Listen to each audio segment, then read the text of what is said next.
नमस्कार, मैं रवीश कुमार।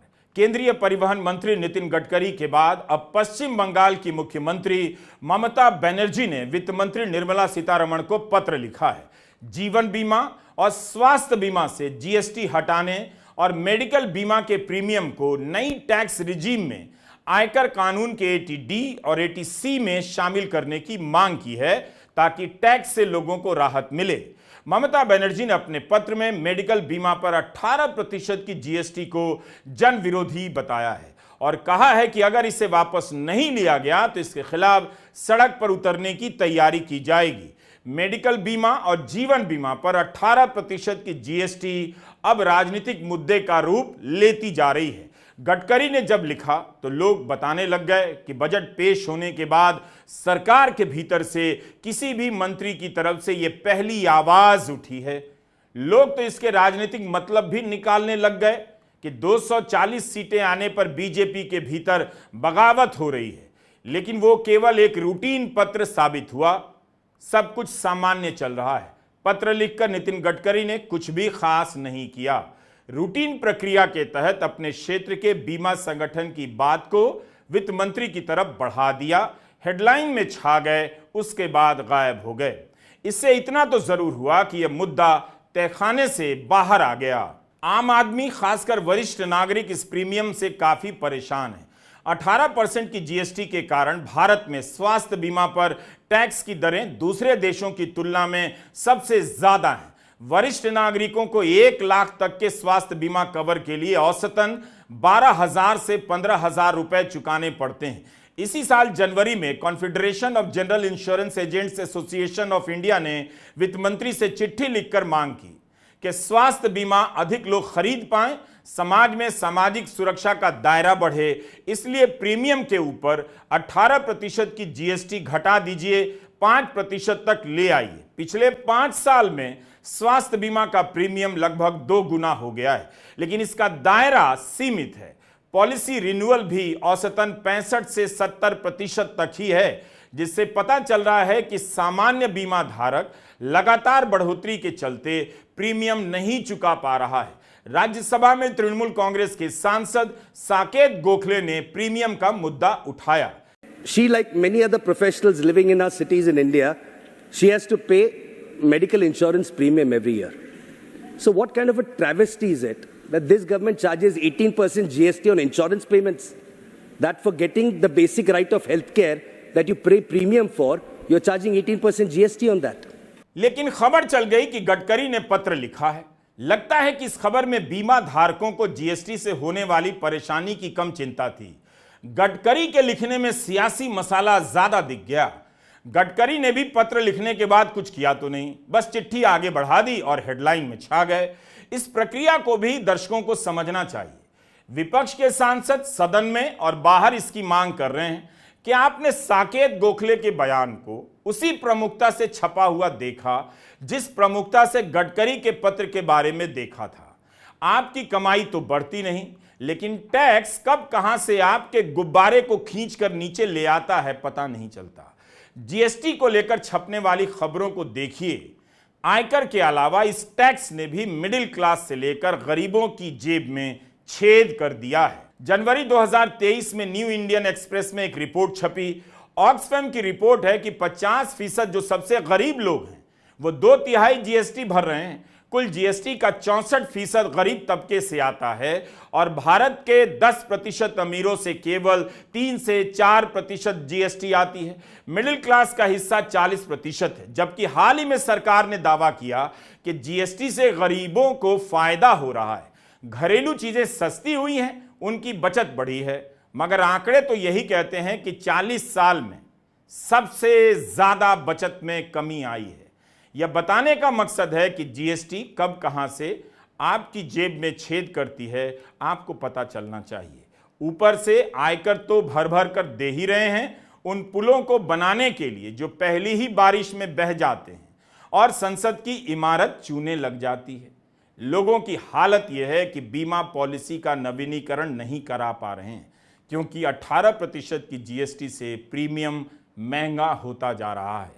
जीएसटी के पहले सर्विस टैक्स लगता था, पहले 5% था, फिर इसे घटाकर 3% किया गया। लेकिन 2015 में मोदी सरकार ने इस सर्विस टैक्स को 14% कर दिया और 2017 में जीएसटी आई तो 18% कर दिया।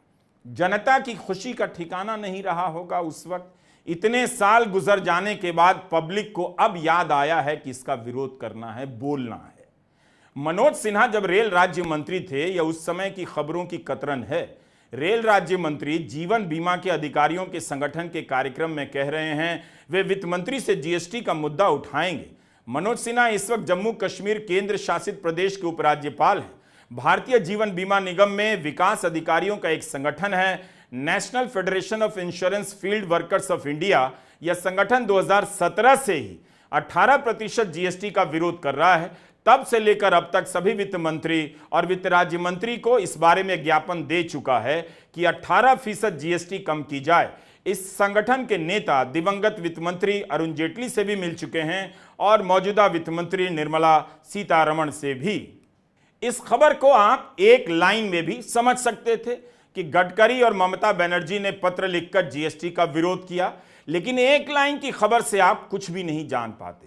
पता नहीं चल पाता कि इसे लेकर कितने लंबे समय से मांग की जा रही है और लोगों के बीच क्या असर हो रहा है। जैसे इस बार भी वित्त मंत्री को लिखने के बाद कुछ भी नहीं हुआ, वैसे इस तरह की मांगों और मुलाकातों के बाद भी कुछ भी नहीं किया गया। लेकिन जो लोग मेडिकल और जीवन बीमा पर 18% प्रीमियम दे रहे हैं, उनसे पूछिए उन पर क्या बीत रही है। हमारे एक मित्र 3 साल पहले 23,000 प्रीमियम दे रहे थे, अब 31,000 देते हैं। 3 साल में 8,000 अधिक हो चुका है। आज भी भारत की 73% आबादी के पास बीमा नहीं है। अगर बीमा इस तरह से महंगा होता जाएगा तो आम आदमी अपने जीवन की सुरक्षा का इंतजाम नहीं कर पाएगा। लंबा वीडियो देखने के फायदे बता रहा हूं, इसलिए विस्तार से और समग्रता से और आखिर तक देखा कीजिए।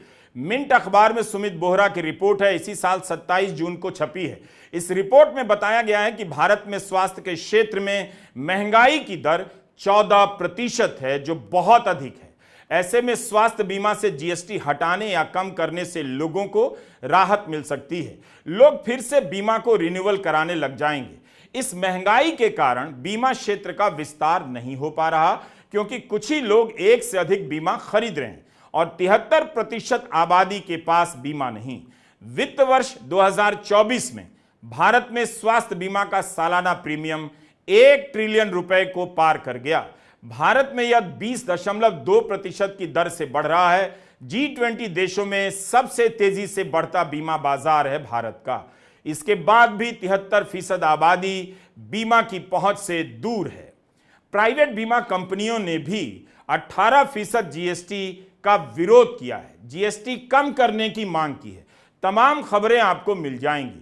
उन्हें भी दिख रहा है कि जो क्लास थोड़े अधिक प्रीमियम पर उनका बीमा खरीद सकता है, वह भी 18% जीएसटी के कारण खिंचा महसूस करता है। वित्त मंत्री निर्मला सीतारमण अक्सर इसे जीएसटी काउंसिल पर थोप देती हैं। अप्रैल 2022 में वित्त मंत्री ने इसे लेकर एक लिखित जवाब दिया था। बिजनेस स्टैंडर्ड की इस खबर के अनुसार वित्त मंत्री ने संसद को बताया कि स्वास्थ्य बीमा पर 18% जीएसटी दर को कम करने का प्रस्ताव जीएसटी परिषद के सामने रखा गया, लेकिन परिषद ने इसकी सिफारिश नहीं की। 22 दिसंबर 2018 को परिषद की 31वीं बैठक में और 20 सितंबर 2019 को परिषद की 37वीं बैठक में इससे जुड़े प्रस्ताव रखे गए, लेकिन परिषद ने जीएसटी कम करने की सिफारिश नहीं की। आर्थिक रूप से पिछड़े वर्ग के लोगों और भिन्न रूप से सक्षम लोगों के लिए जो योजनाएं हैं, जैसे राष्ट्रीय स्वास्थ्य बीमा योजना, जन आरोग्य बीमा नीति, निरामया स्वास्थ्य बीमा योजना, इन सभी को जीएसटी में पूरी छूट दी गई है। इन पर कोई जीएसटी नहीं लगती। इसके अलावा स्वास्थ्य सेवाओं को भी जीएसटी से छूट मिली हुई है। लेकिन यह इस सवाल का जवाब नहीं हुआ कि आयुष्मान से लेकर निरामया और जन आरोग्य बीमा गिना दीजिए कि इस पर जीएसटी नहीं है। सवाल उन लोगों का है जो बाजार से बीमा खरीदते हैं और प्रीमियम पर 18% जीएसटी देने के लिए बाध्य हैं। उनकी जेब पर बोझ पड़ रहा है। इस तरह का टालू जवाब 2021 में वित्त राज्य मंत्री भरत कराड़ ने दिया कि सरकार आयुष्मान योजना के तहत बीमा सुविधा दे रही है। क्या आयुष्मान सभी के लिए है? सालाना 5 लाख रुपए के इस स्कीम में पूरे परिवार के बीमा से क्या स्वास्थ्य बीमा की सारी जरूरतें पूरी हो जाएंगी? नहीं हो सकती हैं। डाउन टू अर्थ की 2022 की इस रिपोर्ट के अनुसार भारत में आउट ऑफ पॉकेट एक्सपेंडिचर यानी बीमा से मिले पैसे के अलावा उसके बाहर मरीज द्वारा किया जाने वाला खर्च काफी अधिक है। कुल खर्च का करीब 48% तक है। यही खर्च मरीजों को वापस गरीबी में ढकेल देता है। भारतीय जीवन बीमा से लेकर निजी क्षेत्र की बीमा कंपनियों के प्रोडक्ट पर 18% जीएसटी लगाने से प्रीमियम महंगा हो गया और यह लोगों को चुभ रहा है। इसी साल 6 फरवरी की यह खबर हिंदू बिजनेस लाइन की। वित्त मामलों की स्थायी समिति ने वरिष्ठ नागरिकों के लिए स्वास्थ्य बीमा पर लगने वाली जीएसटी में कमी की सिफारिश की। भाजपा के जयंत सिन्हा की अध्यक्षता वाली समिति ने कहा, स्वास्थ्य बीमा और टर्म इंश्योरेंस पर लगने वाली जीएसटी दरों को तर्कसंगत बनाने की जरूरत है। अभी 18% पर हैं। इसकी अधिक दरों के चलते प्रीमियम महंगा होता है और यह वजह बनता है कि लोग पॉलिसी नहीं खरीदते हैं। समिति ने कहा कि स्वास्थ्य बीमा खासकर वरिष्ठ नागरिकों के लिए रिटेल पॉलिसी और माइक्रो इंश्योरेंस पॉलिसी और टर्म पॉलिसी में जीएसटी की दरें कम की जा सकती हैं। समिति ने यह भी कहा कि पीएसयू इंश्योरेंस कंपनियों के लिए सरकार की बीमा योजनाओं में भागीदारी जरूरी होती है और ये उनके लाभ को प्रभावित करता है। लेवल प्लेइंग फील्ड के हासिल करने के लिए जरूरी है कि ऐसे नियम बराबरी से क्षेत्र के सभी खिलाड़ियों पर लागू होने चाहिए। भारतीय जीवन बीमा भी जमकर जीएसटी का भुगतान करती है सरकार को और यह जीएसटी आपके जेब से जाती है। एलआईसी की 2023-24 की वार्षिक रिपोर्ट को देखिए तो निगम सालाना 2000 करोड़ से अधिक की रकम जीएसटी में चुका रहा है। बीमा पॉलिसी में 10,000 का प्रीमियम है तो उसमें करीब 1,000 जीएसटी है। बीमा का संबंध सामाजिक सुरक्षा से है, जीवन की अनिश्चितता से है। इस पर जीएसटी कैसे लग सकती है? तब तो हवा पर भी लगा दीजिए। एक एजेंट ने हमें बताया कि अगर आप 30 साल के लिए 25 लाख का टर्म बीमा लेते हैं तो अनुमानित रूप से प्रीमियम 8,257, 18% जीएसटी जोड़ दीजिए तो यह बढ़कर 9,765 रुपए हो जाएगा। इस तरह से 30 साल में आप सरकार को 44,000 जीएसटी देते हैं केवल एक प्रीमियम पर। अगर जीएसटी नहीं होती तो हो सकता था कि आप 25 लाख की जगह 35 लाख का टर्म बीमा ले सकते थे। तो जीएसटी की वजह से लोग कम का बीमा कवर ले रहे हैं। यह सब अनुमानित राशि है। इससे सरकार को कमाई तो हो रही है लेकिन सबको सामाजिक सुरक्षा देने का मकसद पूरा नहीं हो रहा है और जो लोग खरीद रहे हैं टर्म इंश्योरेंस वो भी कम सुरक्षा का कवर ले रहे हैं। जो खरीद सकता है उससे तरह तरह से आप वसूले जा रहे हैं। इससे साफ है कि बीमा धारक परेशान है। केवल वरिष्ठ नागरिक ही नहीं, नौजवान भी। उनके लिए तो ईएमआई भी महंगी है, प्रीमियम महंगा है, टैक्स तो जमा कर ही रहे हैं। गनीमत है कि राष्ट्रवाद और धर्म की आंधी राजनीति में चल रही है, वरना इस मिडिल क्लास का टाइम ही नहीं कटता और हर समय इसका दुख दिखता रहता। धर्म की राजनीति ने अंकिलों को उलझाए रखा। अभी जरा भूत उतरा है तो यह सब दिख रहा है कि मिडिल क्लास पर टैक्स की मार पड़ रही है, लेकिन यह मार तो पिछले 10 साल से पड़ रही है।